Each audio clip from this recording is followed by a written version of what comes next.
ದೀಪಾವಳಿಯ ಅಮಾವಾಸ್ಯೆಯ ನಿಮಿತ್ತವಾಗಿ ಫಕೀರ್ ಸಾಹೇಬ್ ದಾದನವರ ದರ್ಗಾ ಶೃಂಗಾರಗೊಂಡಿರುವಂತಹ ದೃಶ್ಯ.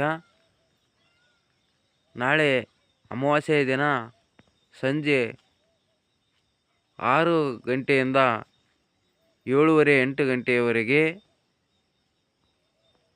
525 ದೀಪಗಳನ್ನು ಹಚ್ಚುವುದರ ಮುಖಾಂತರ ಗುರುವಿನ ಗದ್ದಿಗೆಗೆ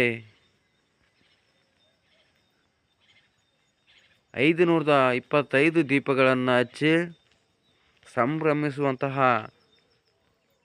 ಕ್ಷಣಗಳನ್ನು ನಾವೆಲ್ಲರೂ ಕಣ್ತುಂಬಿಕೊಳ್ಳಲು ಸದ್ಗುರುವಿನ ದರ್ಗಕ್ಕೆ ಆಗಮಿಸಲು ಕಾಸಿಂ ಸಾಹೇಬ್ ತಾತನವರು ಸರ್ವ ಭಕ್ತಾದಿಗಳಿಗೆ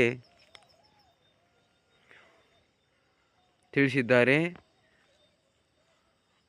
ಈ ದೀಪ ಬೆಳಗಿಸುವ ಕಾರ್ಯಕ್ರಮವನ್ನು ಸರ್ವ ಭಕ್ತಾದಿಗಳು ನಾನು ನೀನೆನ್ನದೆ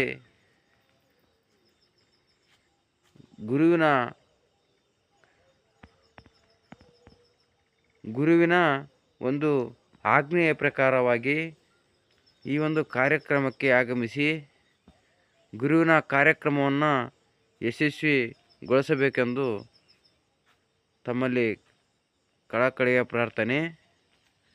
ಇಲ್ಲಿ ನೋಡ್ತಾ ಇರಬಹುದು, ಈ ಫಕೀರ್ ಸಾಹೇಬ್ ದಾದನವರ ದರ್ಗಕ್ಕೆ ಶೃಂಗಾರಗೊಂಡಿರುವಂತಹ ದೀಪಗಳ ಒಂದು ಆಟೋಮೆಟಿಕ್ ಲೈಟ್ಗಳನ್ನು ನೋಡ್ತಾ ಇರ್ಬೋದು. ಆಟೋಮೆಟಿಕ್ ಲೈಟ್ಗಳು ಬಹು ಸೊಗಸಾದಂತಹ ಕಲರ್ ಲೈಟಿನೊಂದಿಗೆ ರೆಡಿಯಾಗಿದ್ದಾವೆ.